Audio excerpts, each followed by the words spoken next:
Yes, guys, you know what time it is. It's your boys, Dave, Jack, and Jerome here, been making that podcast. We are going to be talking about the likes of James Maddison. We are going to be talking about maybe a certain Harry Kane going over to a Bayern Munich and where that money could go, or maybe for some reason we're already spending that money. Who knows? We're getting ahead of ourselves. But let's talk about Mr. Jerome. Let's introduce him.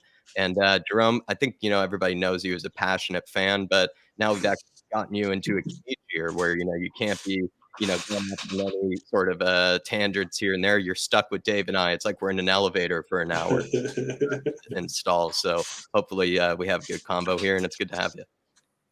Thanks for having me, guys. That's awesome. I really like to be here talking to you guys. It's like, at least I'm talking to you. I'm not angry. I'm not being annoyed with Spurs. It's like we're gonna have it like a nice, simple, like well-mannered conversation. Well, we'll try our best anyway, Jerome. Let's do it. Let's get straight into it. And we, of course, had other questions and still are going to get to those. But breaking news has, of course, happening. We of course, have signed Guglielmo Vicario. The pronunciation has improved. And also, by the looks of things, James Maddison is going to undergo a medical for Tottenham Hotspur sometime soon. And I guess the question really on our mind is, Jerome, is 2 signings done already? And the third, I guess, could be technically the Kulusevski signing as well. But what do you feel like is still left to be done? And are Spurs moving quick enough for you? Look, to me is, let's not rush things. Let us get the signings that we need. Maddison, great signing already. It's like I could see this from Romano, Fabrizio Romano, but he's already said, here we go. So I'm already excited about this. Like, we needed our creative midfielder. We've got it. So that's a great start. Great start. The goalkeeper, look, I've never heard of him. I've never heard of a guy. But I saw some YouTube videos, and I can see some wicked save he can make. But apparently, he doesn't catch the ball too much on corners and all. He just kicks it out all the time. So I don't know how he's going to do. Or maybe he's going to change his way under Postecoglou. So let's see.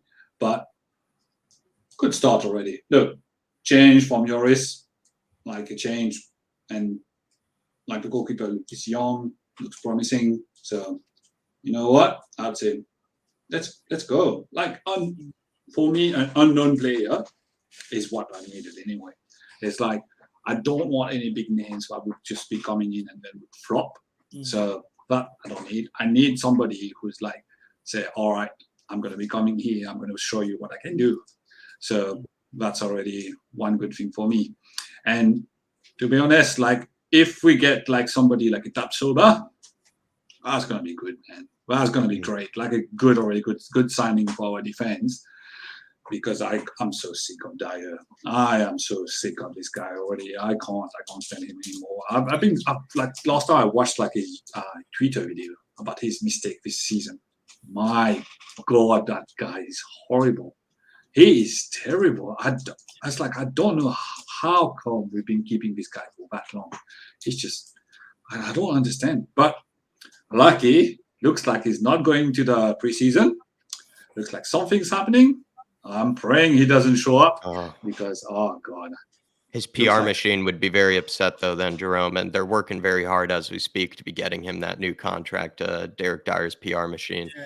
But the one thing I just wanted to mention on Guglielmo Vicario is that I feel like he's that Ange signing that everybody sort of warned us about that, does have experience under Postecoglou. They said he's going to sign somebody out of nowhere that you've never heard of before. Don't panic, because he'll end up being, one of his sort of mainstay kind of, guys that he'll end up sort of relying upon. And supposedly we've, I think, now gotten some news that I think Vicario and Ange have actually spoken to each other. Yeah, apparently, And they sort of recognize each other's sort of mentality as sort of guys that have kind of come up from what you would say are maybe more humble beginnings in kind of the football game and have had to sort of really, climb, their way up without maybe being given too many favors. And I think Ange has sort of seen that in Vicario, and he also sees that Vicario is probably a bit like himself as well, in that he likes to improve. Vicario has spoken at length about how much he's improved his own ability with his feet because he sees how in the modern game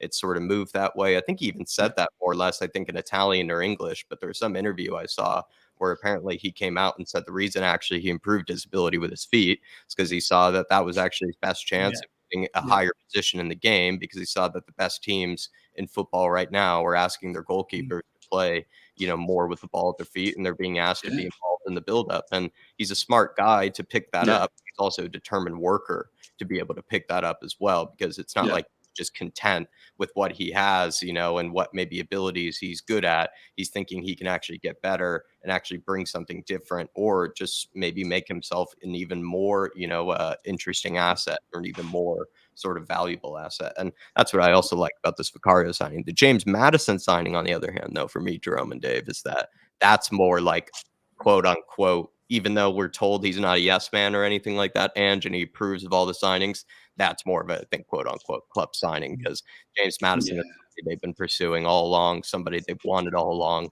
And so I think we're going to maybe face facts with how, Ange is going to get the signings that he really likes, the ones that maybe he'll pick out, maybe more ones that he'll kind of say, hold on, not David Raya. I like this Vicario guy even more.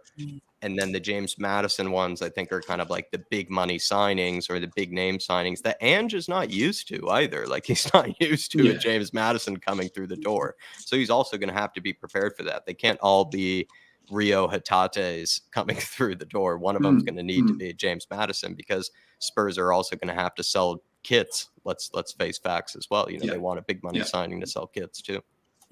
Yeah. Look, when it comes to these signings, Jack, I think when you look at them, right, a lot of them are club signings. You would argue that two of them is Paratici's work. However, how many times have people spoke about Conte and Jose Mourinho, wanting too much from the club, or expecting too much from the club, and not wanting to work with certain signings coming in the door? And I think the good thing here is that, although they do appear to sort of be club signings, Ange Postecoglou is okay in them.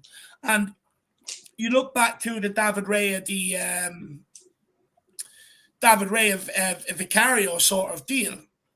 The club went in for two players, and Ange Postecoglou got the pick. And just on that phone call you were alluding to, Jack, here's the words. And this is what Guglielmo Vicario's father said. A week ago, he had a video call with his new coach, Ange Postecoglou. They spoke in English, which is good that he's already speaking English. And the coach told him that he had chosen him because Guglielmo worked his way up just like him. The coach was then impressed to see that the boy already knows English. So the fact that, Ange Postecoglou already has attached himself personally to Vicario in that sort of way, you would like to think that Vicario is going to come in and do the very best he can.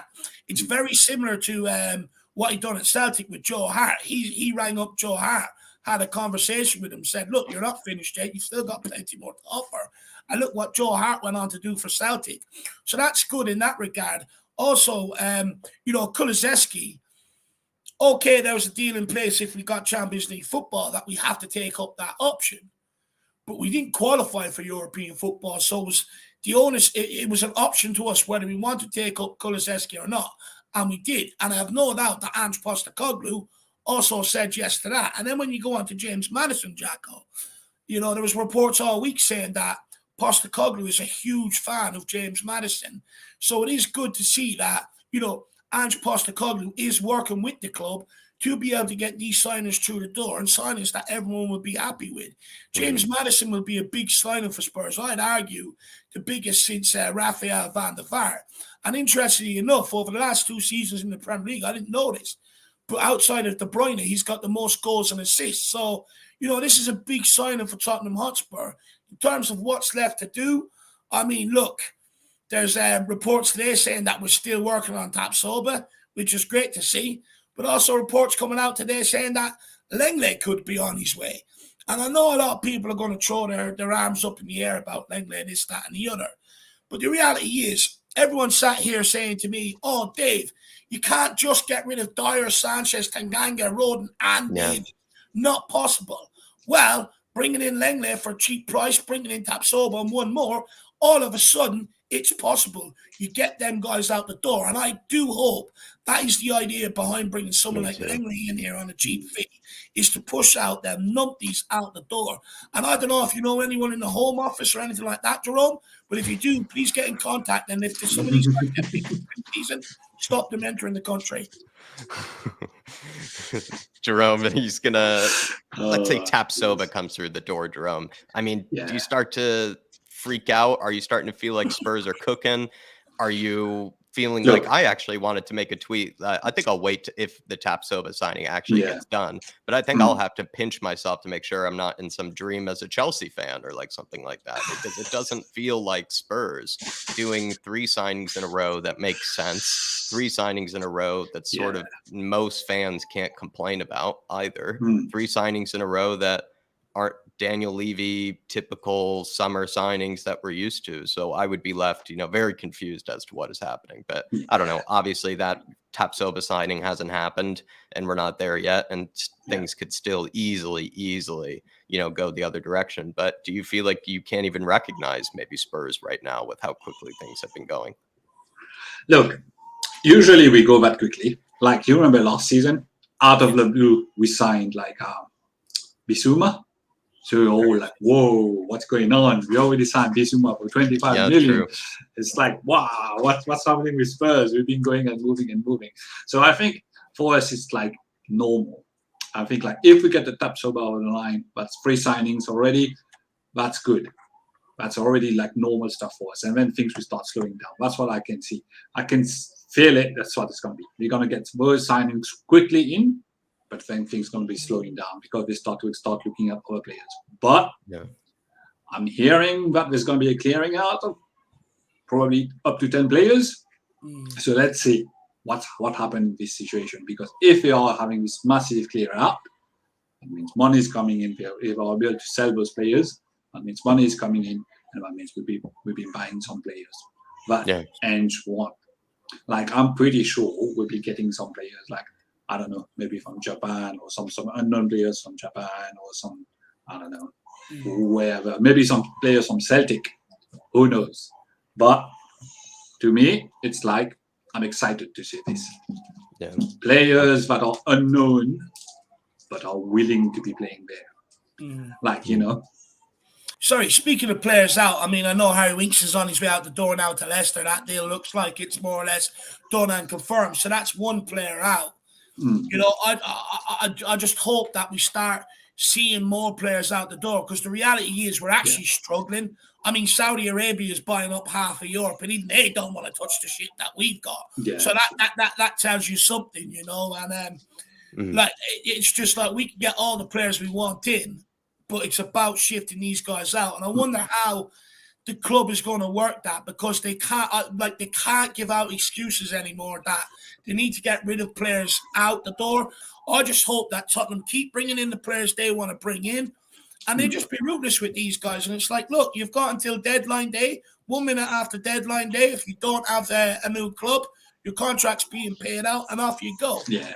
That's what I think needs to happen. I just hope that the business does not slow down because we're trying to get some of these guys out and no one wants them. We've just got to continue focusing on what we want to do and just say to these guys, look, you've had your opportunities. You've had more than enough time. Your time's up. Get out the club. The outgoings are just as much as important as the incomings. And I just hope it doesn't slow the club down in terms of their business. That's the only thing. It's like some of those players are like almost impossible to get out of the club. But like, Sanchez and all those, I just hope we can just ship him out somewhere, like anywhere. I don't care wherever he goes, he just need to go. Same thing with Dyer. Look, for me, Davies, I'd keep him. I'd keep him as a, like, just as a bench, to be on the bench, and like coming like sub, like he'll be good like that. He's been doing this for a while, so I'd keep Davies, because he's been showing that he can improve under managers. But Sanchez and Dyer, sorry, they have to go. There's no spot for them.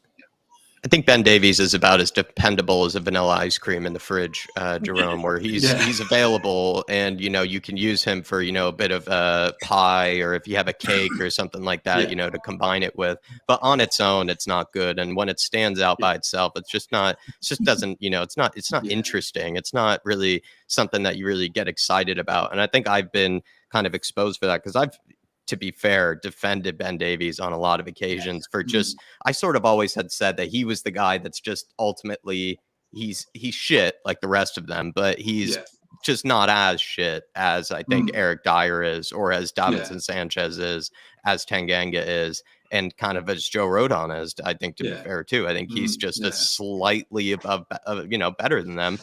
It's just that he's such a specialized player that's what kind of annoys me. He's not a regular center back. He can't do it by himself in a back four. He can't just be the left-sided center back. He's shown that he's too slow and just not really Premier League standard for that. He can't do it as a left back. We saw that towards the end of the season, that in a back four as a left back, he has to make the decision between either focusing on, the defensive side of things, which he wasn't proving to be too great at, or he has to focus on getting forward, but he can't really seem to do both at the same time, which is sort of what you need to do really as a fullback. And Emerson, I think, was showing to be, kind of what Ben Davies was trying to do, and was just doing it much better, I think. And I just feel like he needs to go. As much as I kind of thought he probably should stay, and I probably thought that he could stay for the reasons that I brought up earlier, him being slightly better than the other guys. I think towards the end of the season, he showed that he might only work for a back three. He's a very specialized, unique player.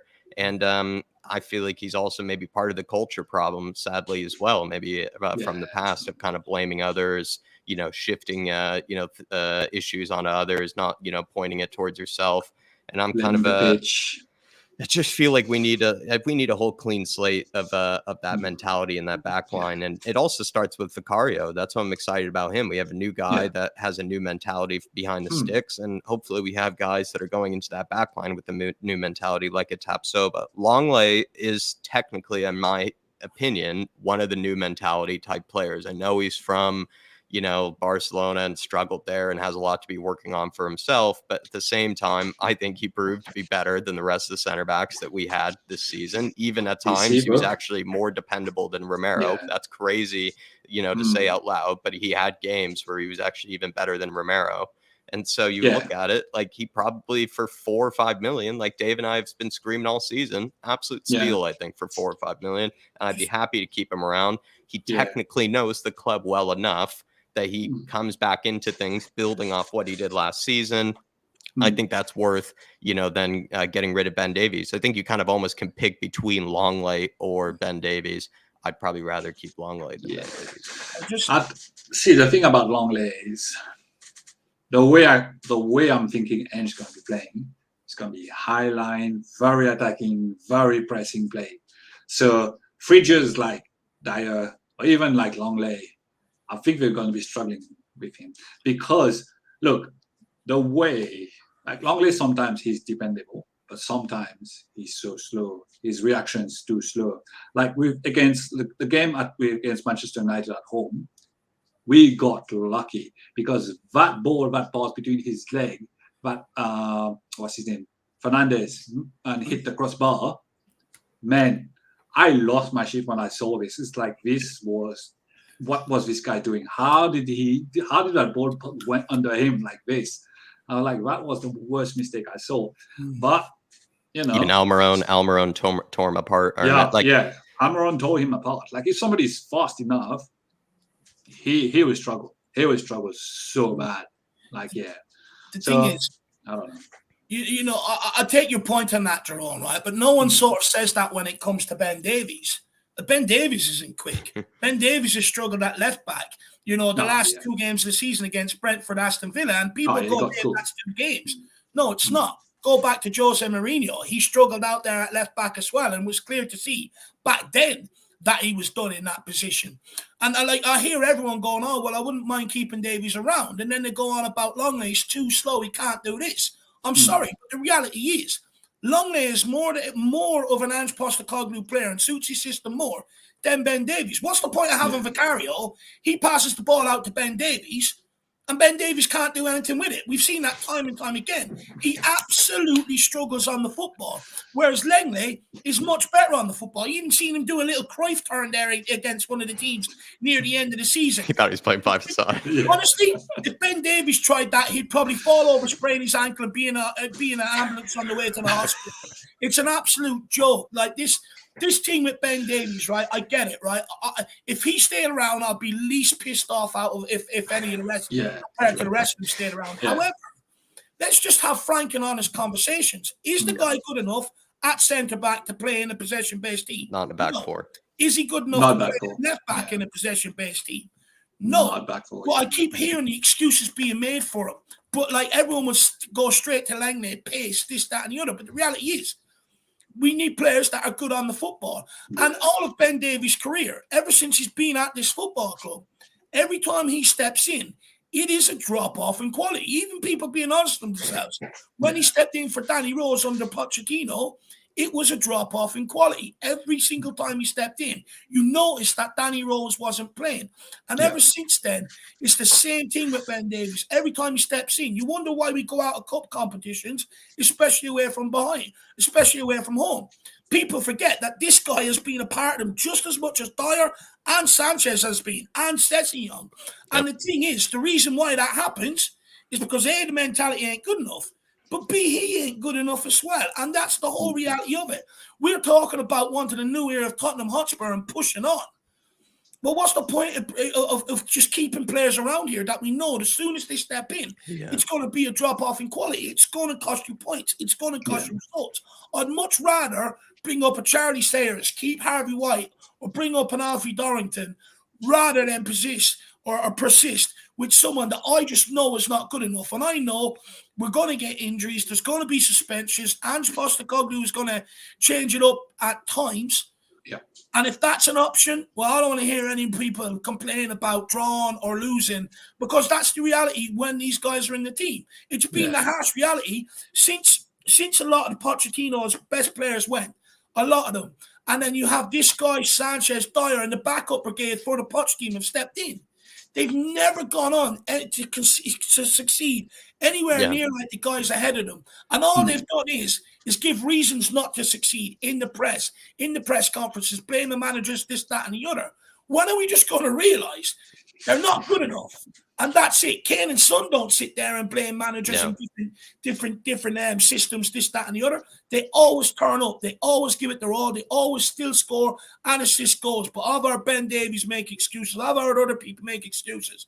And if we want to change and we want to actually go on and achieve stuff, well, the excuse makers are the first ones that have to get out the bloody door.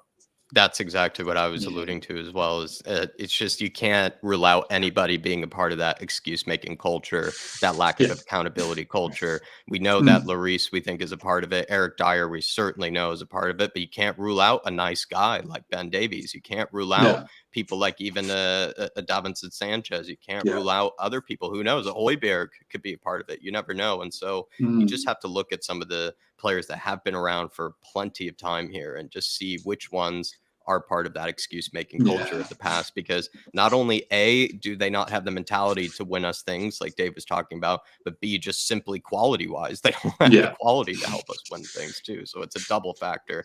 I kind of thought maybe if you want to, Jerome, tinfoil hat theory time, because we've been talking about Daniel Levy making moves quickly, Spurs doing things that are very unspursy. Maybe it's actually all a trick. Maybe it's actually there's a reason why we're moving this quickly. Maybe there's a reason we're spending this money so fast and so big.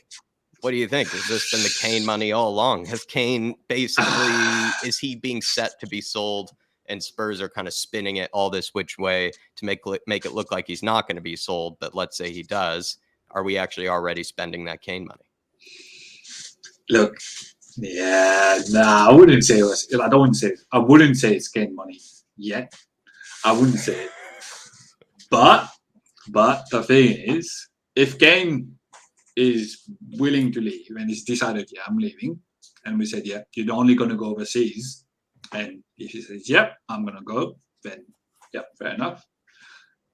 He can leave. That's fine. That's fair enough. It's like, I don't mind him leaving, we get money with him, rather than him next year going on a free, and he's free to go to Manchester, Chelsea, or even, God damn, I don't want to say this, but just imagine if he goes to Arsenal. For fuck's sake, that's going to be even worse than the guy I don't want to be talking about. I never want to say his name. I don't want to say who the hell this guy is, but it's going to be even worse. Like, to be honest, it's even going to be worse than this.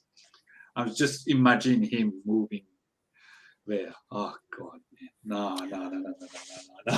So, just quickly then, Jerome, Yeah. I feel like what makes me slightly, because you know me, I'm desperate to happy clap again. I want to be back on the hopium. But do you feel like what could be possible is these are already the targets that Spurs have been planning to go after? Yeah. Vicario, Maddison, Tapsoba. So you could be, happy. Like, yes, this is exactly what we've been wanting to go for. These are our targets. Spurs are cooking right now. At the same time, though, like if we were then to sell Kane, you're all of a sudden really worried because then the Maddison, Tapsoba, Vicario signings don't actually look really as great. They all of a sudden look like, yeah, we needed those signings already before we even signed or before we even sold Kane. And that's what Dave and I have spoke about in the past. And I know Dave has different opinions than I do slightly on selling Kane and everything, but I think he and I both agree on the fact that we already have such a huge summer ahead before you even think about selling Harry Kane. And if you sell Harry Kane, you just make your to-do list this much longer, or you make your to-do list that much more important. You make the center back signing even more important. You make the creative midfield signing even more important, and you have to get it right even more because you're basically putting that burden and that pressure that Harry Kane had on his shoulders onto them to carry his load, to carry his sort of goals and assists that he provides. And that's what makes me worried about, these signings is like, are they the signings that we would have already made had we, not sold Harry Kane, our selling Harry Kane situation? And if they are the guys that we already would be signing, I'm actually honestly really happy. But then if we were then to sell Harry Kane, I think that just completely, stunts all of my happiness because all of a sudden I'm like, we kind of needed to sign these guys anyway. Now we need to still replace Harry Kane, which makes the summer feel like a panic because it feels like we're moving very quickly right now. We're doing everything we're supposed to be doing.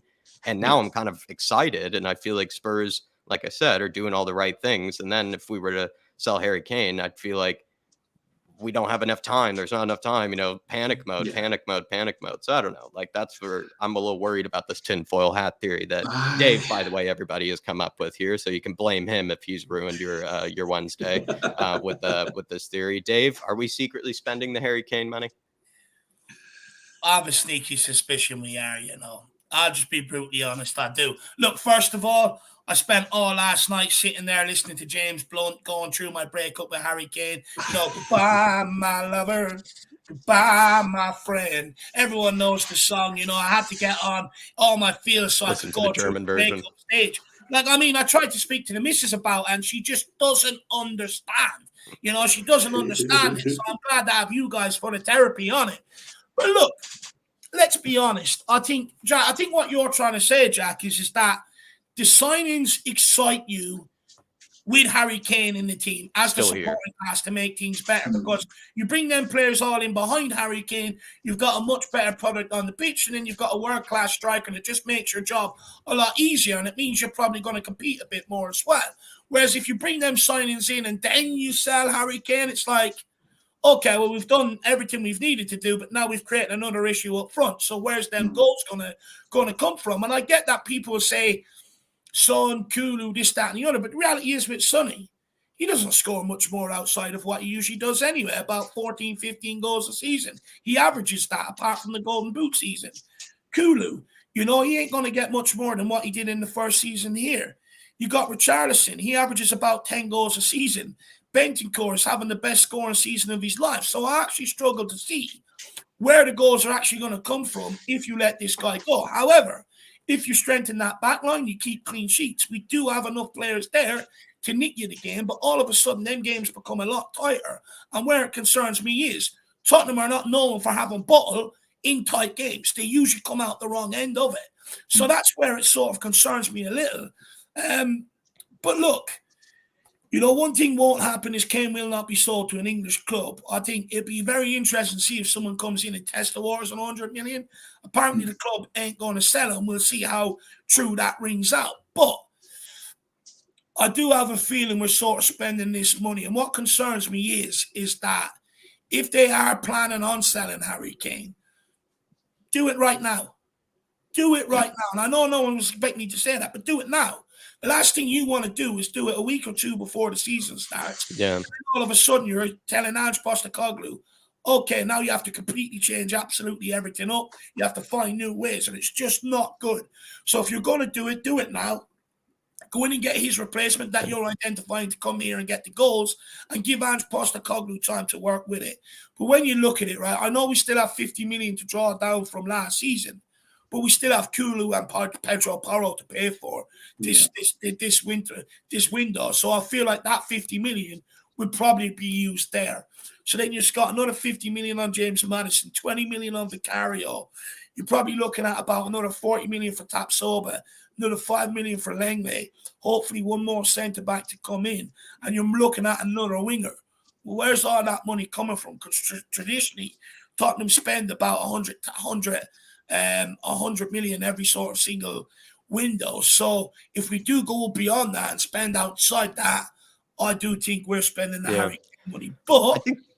But just quickly, like, part of me thinks that they brought in the likes of James Maddison to try and persuade Harry Kane to stay, because apparently they're very good friends.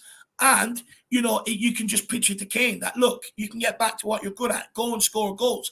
Maddison's going to feed you. So we're not asking you to do all the creativity and everything else. So it'll be interesting to see how this pans out. But I just have a gut feeling we're spending Kane money. I think the Madison's there to convince the fan base, though. It's persuade Harry Kane, but it's also to persuade kind of the fan base at the same time. Like, he's just one of those type of signings. Yeah, you were going to say, Jerome, like on what Dave. I would say, if we go back to Leicester and we get Barnes, then I would say, yeah, Harry is gone. Harry is going. If we go back to Leicester and bring Barnes, then yeah, Harry is going for sure, because we've got his replacement already, and like, yeah, it's going. It's gonna go. I don't know. Right now, to me, it's like, look, I think the club is going, let's make this rebuild around Harry. I'm thinking we're going to make Harry Kane captain. That's what we're going to tell him. Because John can go to him and say, hey, stay with us. You're going to be the captain of this team, and we're going to build something around you. We're going to build something for you. We can't promise you trophies yet, because I don't think there's going to be any trophies yet, but we're going to be building something around him and try to make him stay. Like, I think, like you said, Dave, like we Maddison, because we are friends as well, I think it's kind of something to make Harry to stay as well. So I'm thinking they are gonna work on something with Harry, and like try to make him sign a contract, try to make him understand. Like, I'm sure next season he's gonna be the captain. He is. Like, he's gonna be the captain. Like, after Lloris, like, come on. It's an obvious choice. If he stays, it's an obvious choice. He will be captain. Yeah. Jerome, Jack, though, just quickly, I also wonder, has James Maddison been sold the dream that with Kane or without Harry Kane? Because my feeling would be is that Maddison sees coming here to Tottenham, supplying England's #1 striker, where he's never going to be dropped as long as he's fit. A chance for him to be able to link up with him and get into that Euro squad at the end of the summer for England, and not be overlooked by Gareth Southgate. Because if he comes in here and he hits the ground running with Harry Kane this season, Southgate will be absolutely mobbed by media, by fans, and everything else alike if someone like James Maddison is left out. And I do feel like James Maddison is coming here, A, because Kane is friend, but also he sees Kane as being able to drag him into that England team. I think that's theory spot on, to be fair. What happens, though, if Harry Kane then leaves? Has that been part of the negotiations, though, with James Maddison? Like, have they given him any insight, or are they just saying to him, listen, Harry Kane's not going this summer. don't worry about it, because he probably did bring it up, or maybe his agent, asked, to bring it up, because you want to know what team you're going to be playing for. You obviously want to know who the manager is. He knows it's Ange, but he also wants to know who he's actually playing those through balls in behind to, and he wants to know who he's actually linking up with. And is it Harry Kane? Is it Richarlison? And he probably got the answer that it was Harry Kane, but I'm also curious if he was, like you said, sold a scenario where, well, if Harry Kane were to go, you would be the new man and you could be the face of Tottenham. And I'm curious if that's also maybe what they kind of pitched to him as well. I also had a question for maybe both of you, and I kind of saw Jacob bring this up. And I know this is sort of two different scenarios and two different types of interests, but when Sonny got that interest from the Saudi league, he sort of came out within a few days. It's not like he came out instantly, but he came out within a few days and sort of said, listen, I'm at Spurs. I'm denying, any of this, sort of rumor. I'm not taking a paycheck. I don't need the money. Like, that was funny that he even made that slight dig, like, and everything. But do you kind of feel like Harry Kane should do the same thing? Is it different? Should we ask? Because like when Sonny did that, it kind of made everybody go, whew. And I don't know, like, can Harry Kane, should he do that? Like, should he come out and do the same thing that Sonny did? Is it okay to ask him to do that? What do you think, Jerome and Dave? You first. Yeah. Look, to me, Harry should be coming out and say, look, it's fine. It's like, the rumors are not true. I'm staying. We've got a plan. There's something that I need to do with Spurs, or whatever it is. I'm a Spurs player. I'm here to stay. But, with Harry, that's the thing. I don't think we're going to hear anything from him until like probably the start of the season, where you will see, okay, another start of the season, come on, you Spurs, or whatever. It's just like something. Harry, even like last season, was it like, last season, with all the drama that was happening with him, didn't hear a word from him, not a pip, nothing at all. And after that, it was just like, start another season. And then, he had his little drop out, and then suddenly it went back on again. So, with Harry, it's like, he should be, like, to me, he should be coming and saying, like, I'm not leaving. I'm here to stay. I'm a Spurs player. I'm not interested. I still got the year contract year contract. So I'm still a Spurs player. So, just to make everybody rest assured, like, I'm here. But I don't think there will be anything from him anyway. So, Dave, do you feel like Harry Kane should give us what Sonny gave us, that clarification on his future? I would like to, Jack. I think it would put end to all speculation if he signs on the dotted line. However, Spurs fans, I think we tend to forget that he's also been let down just like we have. He's also questioned some of the signings we've made, the standard of product on the pitch behind them. And, in a way, you've got to understand, this is a guy that has always said at Tottenham he would like to win trophies. But he's also been let down by the board. And that's probably why he hasn't given any clarification over his future or come out and said anything, because, he wants proof. And I think that could be what he's waiting for. I don't think this Kane saga is over yet. I think it's still got a long way to run, because even if Bayern Munich come back in, that'll alert Real Madrid. I'm sure they're still looking for a replacement for Benzema. Mbappe is not 100% sure to go there. So how do you know Madrid don't come in and they end up getting a bit of a bidding war or stuff like that? But I think, the reason why I think Tottenham are trying to act quick, Jack, is to show Kane that, hang on, we mean business this summer. We are trying to show a bit of ambition, and we're trying to put the people in place behind you to help you succeed, to try and help us win trophies at Tottenham Hotspur. And that's all Kane's ever asked for. That's all he's ever wanted, and let's not pretend. The club have had time to do this. When the City move was coming about, the club had time since then, knowing that they had 2 years to sort of put things right before this situation arose again. So, as much as we blame Harry Kane, you also got to blame the club for this situation. Yeah. The fact that we've got the worst defence in our history, but also we've got our best striker in our history with 1 year left on his contract. And it's mismanagement by the board on a whole different level. And I think that's one thing that people forget, that Harry Kane is let down by the board just as much as Spurs fans have been. However, I get it. A player his caliber, I get why he doesn't want to commit right now. I get it. But, every single summer we come into this. Every single January we come into this. We run into this situation with Harry Kane. And it would if he just clarified his future, if he just came out and clarified his future, or came out and signed on the dotted line, I think it'll put an end to a lot of this. Yeah. Look, let's wait and see what happens. It would be nice for him to come out and dedicate his future to Tottenham like Son. But look, Son's a bit of a different case. Outside of Tottenham, does he go to Real Madrid and still continue to be that star? I don't think so. I think Kane does. Does Son go to Bayern Munich, continue to be that star? I don't think so. Kane does. So there's a bit of a difference between Kane and Son. As good as Son is, Kane's on another level. And I think that's why you see one committing their future and one pondering their future. I think the way I also sort of put it, I think it's a really interesting question, because we do want that sort of clarity. And because with that clarity comes the planning, then you can plan easier. You know what to get, which players to build around, which players to sort of get the structure behind.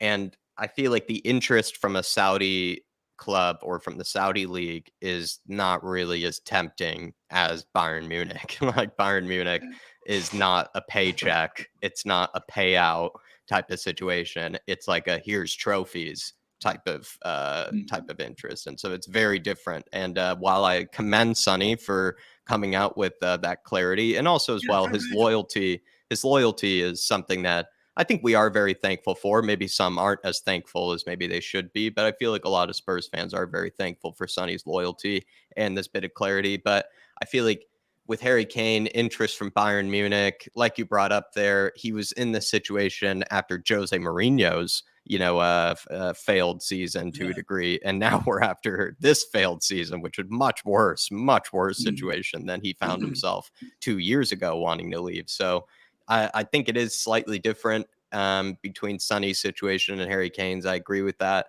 At the same time, maybe just because I'm a selfish Spurs fan and I want, these planning, kind of episodes of podcast to be easier, I'd like to know Harry Kane's future. And also as well, maybe I think probably guys over at Talk Sport probably it'd be interesting to see if they can actually talk about anything else than Harry Kane, being sold to another team, because that's their favorite topic. Probably even the producer over there making the thumbnails is, excited to make anything else than just Harry Kane, should he be sold, thumbnail. So I don't know, Dave. I feel like it's very different from Sonny's situation, but at the same time, I think all we do want is that bit of clarity. And if he does feel like he wants to go, and he should tell Spurs, not to say that he hasn't, though. He might have told Spurs that he wants to go, and it could be Daniel Levy pulling that card again, where he's saying, well, yeah, I know you want to go, but I'm not going to let you go.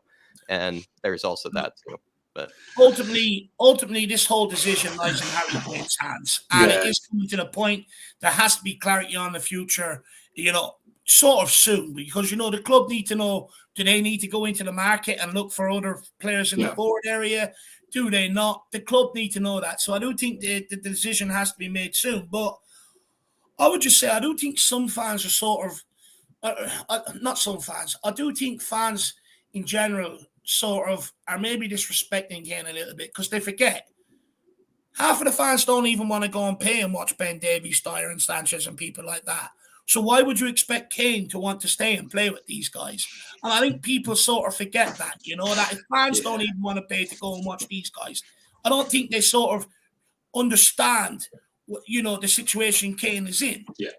I don't think that's highlighted enough. People go, oh, well, if he's not committing and he wants to go, get out of here. And I get that, right? I get that. But let's not be so hasty and constantly blame Kane for this, because like I said, if fans don't even want to pay or sit there on a Saturday and watch some of the guys behind them, but then surely you can understand Kane's frustrations at playing with these. Kane's doing everything he can at one end to try and win us games, and they're doing everything they can at the other end to try and cost us games. So it's sort of counterproductive. But like you say, the future lies in Harry Kane's hands, and he has to come out and make a decision one way or the other. Another thing, I know people will say, oh, there's no point in keeping him here against his will. Okay, but the reality is, after the City move collapsed, Kane came back and gave us, he still finished club top scorer. And it's not in Kane's interest not to perform next season, because then all of a sudden, the money that he could get in terms of a contract offer from elsewhere will dwindle. And also, some of the options will be taken off the table. So even if we do keep Kane, it's in his interest to perform next season. And I think that Ange Postecoglou also fancies himself to be able to convince Kane somewhere along the line between now and January to commit his future. Now, whether he does or not is a different story. But I think Ange Postecoglou backs himself. Dave? Yeah. I know we have other topics and questions today, but I do have some breaking news for you, and maybe you might have to cancel your whole day or something. I don't know what you need to do with this, but Harry Winks has just been sold for £10 million to Leicester City. I need to go down to the pound shop and get party poppers and a party hat. And then What are you going to do with that 10 million? I mean, surely they're going to give you $1 million of it. Surely they had to give you at least $1 million of that, Dave, with all the suffering, with all the pain that you've had to go through. And also maybe even Harry Winks is probably happy to be rid of you, I think, as well. He's happy to be separate from you. He can now be gone from the Spurs fan base and be rid of us. So, Dave, I mean, what are you going to spend your $1 million on? In all seriousness, though, Harry Winks gone. Breaking news here on the pod. 10 million, Leicester City. Nice. Holy. Do you know what? I said on the transfer stream last night that I don't think you'll get much more than 10 million. They're headed to League One. If even. But you know what, Jacko? I'm glad he's sick of me. And the only reason why he's sick of me is because I exposed that guy. I exposed all the flaws in his games. I sat there every single stream, highlighting them. And then all of a sudden, people started to open their eyes. They started seeing the exact same thing. That's why he hates me. Because I exposed him for being crap and an excuse merchant. And good riddance. I don't care what people say to me. Oh, Dave, he's a Tottenham boy. Be nice. No. In fact, him performing on the pitch would be nice for me, and he failed to do that. So I'm not going to show any love to him or anything like that, because the reality is, you know, the demise in Tottenham Hotspur, especially in the midfield, from a Dembele and a Wanyama, is because of him. He hasn't stepped up. He's had the opportunities. Get on the ball, start playing, you know, get in, make some challenges, this, that, and the other. In fact, what he wanted to do with his opportunities is be Mr. Safe. You know, pass sideways, pass backwards. In fact, he's that safe. I heard Durex were about to give him an ad campaign. So, for me, absolutely, he's gone. You're not going to see me for the rest of the day. I'm going to be sitting on my couch, smoking a cigar like an absolute boss, knowing that this fraud is out. The Coca-Cola is going to have some ice in it as well. It's going to be in a nice cold glass. Do you know what, Jack? I might even go above and beyond and get a little lemon slice in there just to get that little hint of it. You know, get an umbrella for it, Dave. Do you know what? Fuck it. Why not make a hot noodle as well? Curry flavor. Let's go for it. Jerome, what are your thoughts on Harry Winks being sold for 10 million? I told everybody on Twitter that they were buying the complete midfielder, and now that he's actually been sold, I can actually say that was a total lie. Good riddance, man. Good riddance. That's it. He needed to go. That guy was just a disaster. Like Dave said, complete rubbish. That guy was complete nonsense. So he's gone. Good riddance. 10 million. That's how much he cost. Wouldn't expect much. Wouldn't expect less. 10 million is good. That's pretty good. So great. I look forward to being sued in a few years by Leicester City for that 10 million, because they must have been sold, you know, the wrong compilation footage or something like that, or maybe they were given the wrong stats portfolio or something, because there's just no way. I mean, I've been proven wrong, I guess, all of a sudden. I think I said no one in their right mind would pay more than 3 million for that guy. I got proven wrong. At the end of the day, it's 10 million, and I look forward to seeing Leicester City in League One. I will say, though, Jacko, if Leicester City didn't get relegated, Winks would still struggle for a move, you know, at the end of the day. Because, look, how long did it take us to offload the guy? You know what I mean? So, you know, it's a joke. And, you know, people originally were quoting 20 million, this, that, and the other was never going to happen. But I just wonder, will he make the same excuses, Blackburn away or Stoke away on a Monday night, about the referee, the noise coming from the stands, even though you're going into an away game?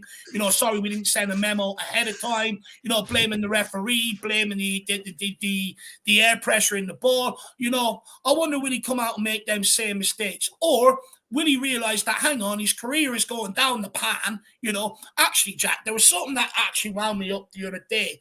And it was when it was linking Winks to Leicester. It was like England international. It's like, no, former England international. Let's get it right here. Let's not portray him that his career is up here. Let's Part stop of the PR machine. He's former England international. Let's highlight that his career is on the decline instead of trying to fluff the guy up. He doesn't need it. In fact, that's been his biggest problem. Everyone around him being yes men, fluffing him up. You know what Winks actually needed at Tottenham was someone like me in around his camp going, look, Winks, you need to improve here, you need to improve here, and you need to improve here. And as soon as he goes, Dave, bit more positivity, I don't like your mentality. I'll be like, look, Winks, that's your problem. Everyone's positive around you and they won't highlight your mistakes. So what they actually really need is someone like me who just goes, look, I'm only saying it because I want you to succeed. And I'm only saying it because I know this is what you need to do to succeed. If you want to go and cry like a baby, and then after the championship, like you're already going. This deal smells almost fishy, which kind of makes me feel like I need to bring up Fabio Paratici here, guys. And he's being brought in apparently as a consultant, or the Don is still alive. You can't kill the Don, Jerome. And I don't know, maybe I'll just ask you straight away. And then there's a much more kind of intelligent question that Dave has actually come up with here. That's a really good one. But maybe first I'll just ask you, him being used as a consultant, like him being even still connected to Spurs, is this a good thing, bad thing? Man, like I was telling today before, it's only us. It's only Spurs that will do something like this. The guy has been proven by law that he's a fraud. Even if he's done a great job for us, the PR nightmare that went with him, why is he still here? Why is he still working as a consultant? I don't understand. It doesn't make sense. He resigned, fine, but why is he still there? It makes no sense whatsoever for him to be still a consultant working with us. Even though, as much as I think Daniel, like you said, David, Daniel Levy likes him a lot, likes his work and everything, man, we can't have him here anymore. We can't have him at our club. The guy has been proven guilty. He's been banned for 30 months, and we have him as a consultant. Only Spurs would do something that crazy. It's like, it doesn't make any sense. It doesn't make sense. I don't get it. Yeah. It's kind of like this scene in Silicon Valley, this TV show where they go to their lawyer in jail for legal advice. Like, I feel like it's like that's what Spurs are doing. They're going to a scout/director of football who's been banned from football for advice on football. Like, it really is spectacular, I think. And yeah, I think it's actually exactly that scenario. It's like, your lawyer has been thrown in jail and you're visiting your lawyer still asking for advice about how you should stay out of jail. So Dave, I mean, the question you have here is Paratici is obviously still here on a consultancy basis. And I guess, he's really helping us out in a variety of different ways. And what do you feel like? Is this advice that he's bringing us, especially maybe on the Italian sort of market and whatnot, and maybe related to the Vicario signing and everything? Is it good to still have him around? Like, is this still a good thing that Paratici is still lurking about? Look, depends whether you like them or not, doesn't it, Jack? I suppose, depends whether you like some of his signings or not, I suppose. Look, first of all, you can never kill the Don, as proven. You can sack him, but he's still going to be in there somewhere. Look, Jack, if the club has sacked him, and they want to move on from Conte completely, which they sacked most of his staff, bar Gianni Dio, stuff like that, You've got to just get in the next guy with the next vision and sort of go with that. However, DOF news has gotten quiet. There's no news out there saying Tottenham is still pursuing a new DOF. Is that because Paratici is still acting as a DOF, but in an advisory role, because that's all he's allowed to do? And when you look at it, I mean, it suits Daniel Levy to pay him as an advisor, but still let him act as a DOF. He saves money there, doesn't he? But also, let's look at the business. Kulusevski, that's a Paratici deal. Yeah. Vicario, scouted Vicario and inquired about him before he got his ban. Lenglet supposedly on his way in now as well. That's a Paratici deal. So when you look at this market, it has Paratici written all over it so far, and it's clear that he is advising the club. Even look at some of the tactics we use for the goalkeeper. Negotiate with two, take your best deal. That's exactly what Paratici is known for. And Daniel Levy was a big admirer of Paratici. If people forget that, Daniel Levy was an admirer of this guy for some time, chased the guy for some time. Jack, when me and you were doing some research, you were pulling up stuff where it was like, how much Daniel Levy actually trusted the guy, how much he really liked the guy and stuff like that. So, look, I don't agree that he's still advising the club in an advisory role or acting as a DOF in an advisory role. I don't agree with that. I think we should move on. However, he can still cook. Yeah, he can still cook. He can still do things. He's not 100% banned. And he can still cook, but I think that will come back and bite us in the ass, man. Like, I think it doesn't look good for us. It doesn't look good at all. If he's still doing like business, like a director of football, even if he's not a director of football, but he's being a consultant, man, it's gonna be trouble. We might come practice, Jerome. It's not good practice, right? No. It's almost like his one phone call a day is like for one of these players, and he's just getting them bang on the money while he gets one phone call a day, and he's using it on Tapsoba, he's using it on James Maddison. What if he's on the calls and making the deals? It's like, but when we come back, it's like, hey, you're not supposed to be. No. I'm just consulting. I'm just on the call. I'm just giving the advice to them what we need to do. He's only listening. It doesn't look right, man. It is dangerous for Tottenham though, because you look at what happened with Juventus and stuff like that. And look, ultimately, they can pin all the blame on him all they want. There was a lot of other people involved, the people that own the club, this, that, and the other. They all knew about it, right? But someone has to carry the cash. Cellini, Ronaldo, they all accepted the money. But they're getting away with it. And Paratici is the one ultimately carrying the can, more or less, for that whole situation. But it opens up Spurs to be investigated. Especially him acting as an advisor. Where's the limits? Where does he step over the line? Yeah, is he acting as an advisor? Is he acting as a DOF? Because I feel like as an advisor, like maybe you can get away with it a bit more, right? But if he's like playing a hand in the Tapsoba deals and stuff like that, then you're just like, geez, you can't get away from it. Fishy. It's like he's the DOF, and then you're just not even paying him to be the DOF. It's so fishy. So, I mean, just to maybe get some actual clarity from each of you. Dave, do you actually think he is basically acting as an advisor, or is he acting as a DOF? He's acting as a DOF on advisor wages. You look at the deals we've done so far, it's hard to fucking stay otherwise. Wow. Jerome, what do you think? Yeah, I think the same. It looks like kind of his signing. The Vicario one, definitely, that's him. That's him. Like, no matter what you can tell me, that's his signing. It has to be him. It's like, I was thinking, wait, the first time we signed that, we were like going to be against that player. I was like, huh? Italy again? Why? It's like, that didn't sound right. And then suddenly I saw like Paratici is acting as a consultant. Like, that makes sense. That's you hear why. about Gabbanini, the guy he brought in, is being given this kind of elevated role and elevated sort of power and freedom. You almost think like, could that be, if you really wanted to do Dave and Jerome's theory here, everybody, if you're listening, that would be sort of probably his pawn that's sort of in there, kind of acting as an extension of himself through there. Of course, Gabbanini is supposed to be very well trusted, actually, and he's supposed to have impressed, actually, Daniel Levy and a lot of people at the club. So no slight on him, just saying if you wanted to put on the tinfoil hat, you could say maybe he's like an arm of Paratici at this moment in time. I'm going to say he's an advisor. I'm going to say they're going to lean on him when maybe they have an angle on something, whether it be through the Italian market or maybe some sort of targets that he's had in the past that, right, they have probably a big file cabinet of all the people that they, have gone after in the past, or guys that they always are interested in. And maybe some of the Paratici targets are still very relevant and are still very interesting to them. And so they're kind of just asking Paratici for some advice, as well as just asking him to maybe phone up an agent and do a bit of the smooth talking, because we all know he's very good as well as pushing down the deal. The fact that also, too, that's a deal. The Kulusevski deal broken down.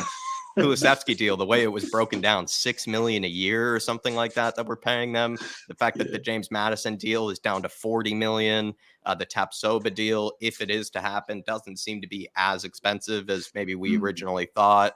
that could be Daniel Levy. We know Daniel Levy loves to also have a much lower price, but that was also why he brought in Paratici, because Paratici was going to be much better at kind of negotiating the prices down than Steve Hitchen was in the past. And I think that's why Daniel Levy loved Paratici so much, because he cooks the books and he makes, certain prices, kind of a lot lower than you would have originally thought and anticipated, according to the market and everything. So I'm going to give, which everybody's going to laugh at me, I'm going to give Levy the benefit of the doubt, and I'm going to say he's just an advisor. I'm going to say he's just an advisor.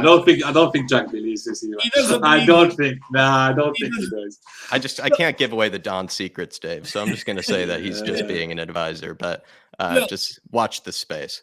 I think, Jacko, when you look at it, right, he's sort of doing everything but negotiating the deals. I think he gets a lot of the groundwork done. In swoops Levy and Munn. They sort of negotiate the deals. Also, when you look back at Nagelsmann's situation, right, Nagelsmann didn't want to sign here out of the DOF. How do we know the club haven't turned around to him and said, we're not bringing in a DOF. We still have him acting as a DOF. We're just not negotiating the deals. You don't know that, right? And the fact that the whole news on the DOF has gone quiet, this, that, and the other, I'm just putting two and two together. I think he's more or less doing a DOF role. The only thing he can't do is negotiate deals, this, that, and the other. So I think he does all the other work he was doing, and then it's just handed over to Levy and Munn to swoop in and get the negotiations done. And that's exactly what we're seeing right now. That's exactly what we're seeing. And, I don't want anyone to tell me that his fingerprints are not all over this window so far. We have to pay for Pedro Porro this summer. That was his signing. Kulu, Vicario, Langley on his way in as well. So, I don't know, Jacko. I think there's something a bit dodgy going on here. I don't like it. I think further down the line, this might get investigated. Yeah, definitely. Something is going to happen. It's like it's going to be bad PR again. It's going to be like, oh, Jesus. Here we go again. Never done that with Spurs. But Scott Munn in July is starting as what? Like a DOF or just a scout? No, he's like much higher up. He's basically the next person down from Daniel Levy. He's the technical director of football or something like that. Like even higher role than Paratici had, if I'm not mistaken. Paratici was given supposedly even more power than what Steve Hitchen had, or had more of an even elevated role than what Steve Hitchen had, even though Hitchen was supposedly the top dog. Paratici was given more of an advanced role of power, and I think now Scott Munn's given an even more advanced role of sort of power. So I don't know. What do you make of that quickly, Jerome? Is that Levy doing this for PR purposes to make it look like he's giving up power, or is he actually giving up power? So here we go. We have Scott Munn coming as a technical director of football, even higher by director of football, and under him we would have Paratici as an advisor. And we say, hey Scott, I would advise you to buy this player. Let me make a call and see what I can do. 17 million, okay? Yeah, here you go. 17 million, you can buy. Yeah, come on, man. That's so dodgy. Oh, come on. Scott Munn's title is new chief football officer. So, Commander-in-Chief. New chief football. Look, the whole idea of the Scott Munn appointment was that Scott Munn would take all the footballing decisions and all that sort of stuff, the overlook of the academy, the overlook of the grand scheme of things on the football side, that he takes that responsibility, and it leaves Daniel Levy to sort of do a lot of the commercial business, which is what he's sort of good at and stuff like that. I don't think it's currently working out like that, though, at the minute. Look, I'm not sitting here knocking the club for the signings that have brought in this, that, and the other. But they are playing with water with this Paratici thing. Really are. Yeah. No, he's a dangerous cook. He really is. Well, kind of just to explain this question, if you are reading it right now, everybody, are most of the big money signings Daniel Levy signings? My theory behind this, actually, guys, is that, Fabrizio Romano has said that majority of the negotiations have been kind of heavily led by Daniel Levy for the James Maddison deal. Last summer, it was reported that Daniel Levy took a very active role in the Richarlison deal with Everton. And then this January, the big Pedro Porro deal, Daniel Levy personally flew himself over to Lisbon to get the deal over the line. I feel like when it comes to these big money signings, guys, it feels like Daniel Levy just can't stay away. And maybe if you were to say which signings are the Daniel Levy signings, quote unquote, maybe it's always the big money signings are actually the Daniel Levy ones. It's the ones he can't stay away from. What do you think, Jerome? Yeah, look, I would say the Maddison one sounds like something that Daniel Levy would do, like 40 million and 20 millions plus add-ons. That would be something that Daniel Levy would be like, cooking out, like trying to do like a deal to cut the costs. So yeah, I would say Maddison could be definitely like a Daniel Levy deal. But hey, he got it over the line again. The same thing as he did for Poro. He managed to get it over the line, so I give him props to this one. So even though most of the time he failed to get us the signings that we wanted, but this time he put it through like Poro. So big up to him. Well done. I think also the Jed Spence deal, don't forget he was involved in that as well. And that's sort of, it led to a bit of conflict maybe between the club and Antonio Conte way back then, because obviously Conte was looking for someone on Poro's level, but they brought in Spence and then had to go again in January to bring in another guy on Poro's level. Look, the reality is, Jack, are the big money signings more Daniel Levy signings than the smaller money ones? Look, the reality is no matter what player you bring in here, he has to give the final sign-off on the check. He gives them the amount of money that they can spend on that player, what he won't go above. So the reality is, every signing that comes in this door, he is still going to have a huge share. If people think that Scott Munn is coming in here and going, okay, well, we've got 100 million, you can spend 15 million here and 20 million on this guy. It's not the case. That's all coming from Daniel Levy. And then the business model arrives from Joe Lewis. So regardless whether they put Munn in charge, whether they put Jack as DOF, Dave as a security guard, Jerome in there as a security guard with me, protecting, just to create layers, it does not matter. The reality is that he is always going to sign off on the final check. He's the one that looks at the wage budget, the finances, this, that, and the other. And he's going to be the one always sitting there going, yes, we can afford this. No, we can't afford this. And that's just the reality of it. I don't even get why people are surprised about it anymore. It's always going to be him that is always going to have the final sign-off.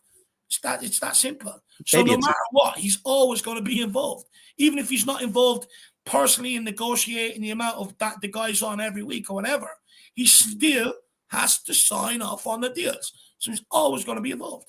Maybe it's not that much of a surprise what I've kind of brought up here, but probably the distinction, at least I'm trying to draw, is that I think often in the past, and it still could be the case, but it's been said in the past that more of the cheaper signings, right, are kind of the Daniel Levy signings. But I actually might pose the theory that it actually could be the bigger money signings actually have more Daniel Levy's fingerprints or his handprints all over it, because it does seem like these bigger money deals, we hear his name involved a lot more than we do actually with the smaller ones. The smaller ones just maybe because, again, they're not very, put in the tabloids or anything like that, but they don't really exactly seem to have as much complications. There's not as much sort of like, oh, they're haggling over the price over, 10 million or whatever. It's always seems to be more now the case where it's like a big 40 million, 50 million, 60 million pound deal has sort of Daniel Levy flying over to the club, or Daniel Levy personally making the calls himself to get the deal done.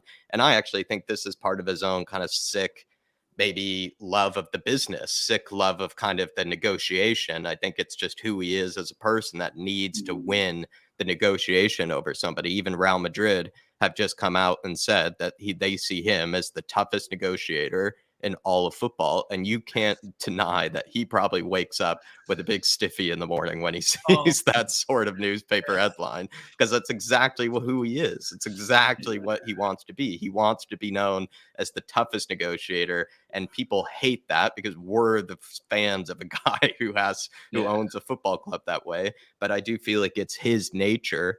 And his nature is going to hurt us because there's so many times when we're going to end up falling through on a deal because of that nature. But at the same time, it also can be our strength, because it ends up being the case that when he walks into these negotiations, they're almost intimidated by the fact that he is not going to give in on a lot of things, and they're going to have to give in because he's never going to give in. It's like if it were like an arm wrestling match, or holding your hand on the car forever. He's the guy that's going to be standing holding his hand on the car for 48 hours until it's his. And I just feel like maybe this summer it could probably come to our detriment. Most likely it will on something, this sort of stubbornness and this sort of hands-on negotiation.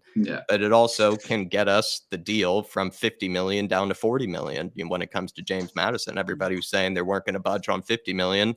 He got it down to 40 million by the looks of things. When it comes to the David Reyes situation, they weren't going to budge. He left the negotiations and just, told them to, get out of town. And then he went over and got Vicario. So, I mean, so far, I think it's had a lot of Daniel Levy's handprints all over it. It's going to be interesting at what stage does it come to hurt us, and at what stage does it come to help us? This sort of stubbornness and this thick negotiation. Look, tactic. the thing is with him, with his stubbornness, I think it's good when it comes to us selling our best players. It's like, it's hard. He will not negotiate. He will not, until he gets like a really good price, then he would definitely sell our best players. He will not be selling or anything like that. Like even like you've seen with Bayern Munich coming with 70 million, he just went, nah, not budging on this one. Increase, and then we'll see. But yeah, with this, I would say Daniel Levy has been good for us. Like, he hasn't just been selling our best players left, right, and center. But even though, like, most of the time we've lost, like Berbatov and all those, like, But yeah. It's the missed signings. It's the missed targets that. It's the missed signings, the missed targets. But we need to buy. But needed to improve our team. But the thing about trying to be a shrewd negotiator, that cost us a lot. Yeah.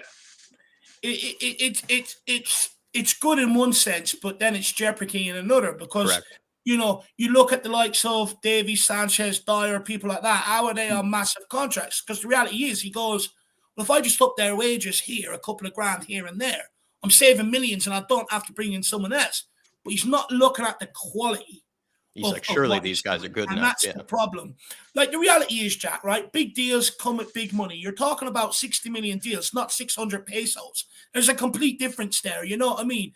It's big, big bloody money we're talking about. So, Daniel Levy, he's a financial expert. It's what he came through college doing. So he's always going to want to look over them finances. With big deals, the selling club want the best fee they can possibly get. The player wants high wages, high sign-on fee, and the agent also wants a high fee. And, in that regard, Daniel Levy doesn't want to let that spiral. That's why he gets in on them negotiations, because it's like, look, you can ask for this. We ain't paying it. Let's work something out. He does the same to the player, the same to the agent, because it is all about, like, when them big deals come about, you've got the buying club who don't want to pay as much as what the people coming to the club want. But you've got the selling club and everything else also looking for the most, player looking for the most, agent looking for the most. So that's where he comes in, and that's where he tries to keep the deal down. Now, again, it has its jeopardy. Some deals you get in at a good price, but how many do you lose because of it? We haven't seen too many big name signings or signings that give you a stiffy and get you out your seat, right? Down the years. Baron Maddison won today. You're probably looking at what? Van der Vaart? How many years ago was that? I was on the bloody Or like the Skriniar missed signings, the Bastoni missed signings, and like you said, Dyer, those guys not being replaced. That's him just thinking that he can save money because he feels like they should be good enough. And that's his own sort of, like we said, it comes to our own detriment. And I think more often in the last few years, especially since that Champions League final, it's come more often to our own detriment. It's just, it is funny though, because everybody talks about, will Daniel Levy change? And we talk about it all the time. Will he change? Is he doing something different? I'm sort of kind of posing the theory, maybe he isn't doing anything different. It's just sort of like you often could get the other side of the coin where it actually helps you, like his sort of, stubbornness and his thick negotiation, tactics and everything, because it ends up being the case that we could hold on to Harry Kane. If you want to hold on to Harry Kane, his sort of fierce and tight grip on the guy will keep him around more so than other owners. He will not budge in, and he will not be intimidated by the clubs that come in after him, and he won't be intimidated by Harry Kane telling him that he wants to leave. He'll say, yeah, you said that last time.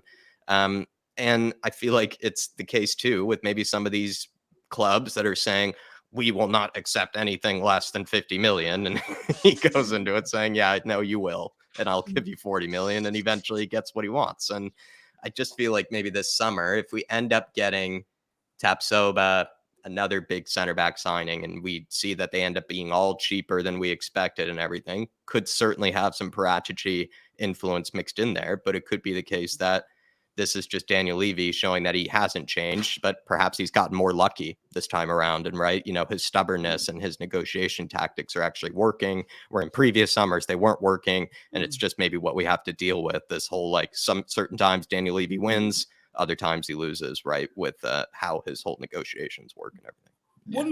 One more thing I want to say to you, Jerome and Jacko, on this is that I get a bit confused at times, right? Because up until the stadium build where we could generate so much more revenue, I can understand being frugal, right? You're trying to snap up all the property around Tottenham to expand the stadium so that you can get more fans in, this, that, and the other, right? So I can understand the frugalness back then. But since we've come into the stadium, it's like we're more frugal than ever before, because I think some of the signings have been worse than what we would have made back then, if you want me to be brutally honest as well. But, ever since the stadium's been built, there's so much more revenue available to the club. But we seem to be more frugal in the business that we're doing. And the reason why I say that is because, look, I'm not sitting there saying the club don't spend money, because they do. But the reality is, look at how many players we're actually buying out of the money we're spending. We're not spending it on quality, or we're not going after one or two targets and making sure it's of real quality. We could spend 100 million, but that's on 7 players. You get what I mean? It seems to be more frugal than ever before. It's like, yes, we're spending money, but we're making that money spread in so many positions that the quality in every position you've been bringing in has been getting worse and worse and worse to what we were used to signing before. And I think that's get it. For infuriating. me, I expect Daniel Levy to sort of let the reins off a little, go after more sort of high quality players. Yes, it commands a bit more of a fee, but let's go and do it, because if you buy cheap, you buy twice. And that's the reality of it. You buy 3 times, 4 times. Go and look at how long it took us to get right wing back sorted out. Now over the left, how many players have we had to sign since Danny Rose to try and get that sorted out? This, that, and the other. So that's where I get a bit confused. I feel our business in the old stadium at White Hart Lane was better, even though he had more business, more reasons to be more frugal and financially strict because of what he was trying to achieve. Now that it's achieved, I find the signings are worse, especially under Steve Hitchin, but he's even more frugal over finances, and that's what confuses me. It's like, surely now with what we were promised, you can let the reins off a little. And I think it's because he's been burnt with a lot of Tottenham's biggest signings. I encourage everybody. There's a list out there floating around. Tottenham's 20 biggest signings. Go through that list. I think you'll find there's 4. And even some of them, you're like, okay. I think you'll find there's 4 that actually have been good business, and the rest are not here anymore. Yeah. I think that's where the frugalness comes in, because he's been burnt. Modern day football has changed. The money you spend, so for instance, 30, 40 million or 20 million you'd spend on a player now, when you spent that back when we were in White Hart Lane, you were getting good quality standards, some of the best in the Premier League for that money. Whereas now, you're picking up absolute shit for that sort of money. And I think he struggles with that. Yeah, I don't know, Jerome. I feel like maybe I think Dave is rightly frustrated, and I think everybody's rightly confused. I don't know, like him. I don't think Daniel Levy is showing that he is going to change. Like, even if he has more money to play with, even if he has, like Dave said, more financial security with the stadium, more financial incentives to let the reins off a little bit. I think he's obsessed with being hands-on and not, keeping the reins on everything. I think he will always operate that way, and we will benefit from it, and we will also be punished for it because of it. He's stuck in his ways. He's stuck in his ways of being the shrewd negotiator that he was. Like I was telling you guys, in the early 2000s, it was cool to have him as a chairman, because nobody wanted to mess with him. Nobody wanted to do negotiation with him because he was so tough, shrewd negotiator. And everybody, even like Alex Ferguson, was like the worst person he could deal with was Daniel Levy. So it was like, you were saying like, we've got a cool chairman and everything. Like, he would not be sending our players like this, and he would be making deals and stuff like that. But things change. It's been 23 years, guys. Come on. He needs to change with his time. He needs to understand, but the shrewd negotiator thing needs to stop. He needs to let go. We have a massive stadium now, and we're bringing so much income as well. NFL, now we're bringing like this go-karting under the stadium and whatever this is. We are bringing big money. Like even the naming rights of the stadium hasn't been done yet. So big money is incoming. So he needs to let go of this title and start going, you know what? It's time for us to go like, buy players what we need, get better recruitment, and do things the better way. I think he did realize from last season, the disaster from last season, how bad things have got. I think he has realized it somehow, because by the look on his face for that home game, it was a complete disaster. He knew it was a complete disaster. So things need to change in his club. And I think it is starting to. I agree. I don't know if you're going to be seeing like this season, but I think things are starting to change. We are saying we're going to be doing things more like Brighton and Brentford, like more going towards database thing and looking at the recruitment through database, which is good. That means players that people don't really know about, but good players will be scouted, put into a database, and then let's go for them for cheap. Let's bring them in and then make them like 60 million, 70 million players when they should be. So that's a good start. I think that's a good start for us. I agree with you. I think he has sort of realised. I think, the reaction at the stadium, especially over how toxic it was getting, has maybe sort of pushed him to start acting a bit more better this summer. But look, this summer, it's a good start. Credit where credit's due. Let's wait and see if it continues. I think he's stuck in his ways, actually. The fact that he even said, like, it's the recruitment, like when he didn't come out and blame himself at all. Like he said, it was the recruitment that we got wrong, which he's totally right. Dave and I have banged out, about Steve Hitchen for years and how much money he actually wasted, because at the end of the day, he wasted a lot of money. And I think that's what Danny Levy was sort of referring to. Look at how much money, we've actually wasted on X player.